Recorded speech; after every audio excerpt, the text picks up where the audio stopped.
काकांचे पाय दुखत असल्या कारणाने मला माझ्या काकीने ॲड्रेस दिला आणि मी या मॅडमकडे आले. त्या मॅडमनी मला सांगितलं फक्त 2 टाईम जेवण, एक 11चं जेवण, एक 7चं जेवण.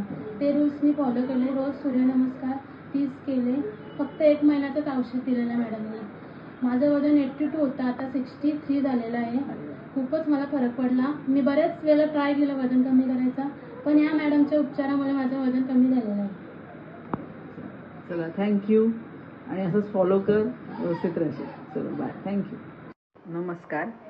सदरची रुग्ण ही वजन वाढीची आणि गुडघेदुखीची. वजन वाढल्यामुळेच तिला गुडघेदुखी होती ती. हे डायग्नोसिस असल्याने आपण वजन वाढीवर फोकस केला आणि तशी तिला ट्रीटमेंट दिली. केवळ 1 महिन्याचे औषधं दिले होते. त्यानंतर तिला फक्त आहार आणि तिचा व्यायाम या 2 गोष्टींवर फोकस करण्यास सुचवले. आजचा जो तिने रिझल्ट सांगितला आहे तो टोटल 3 महिन्यांनंतर तिची ही चांगली स्थिती झालेली आहे. धन्यवाद.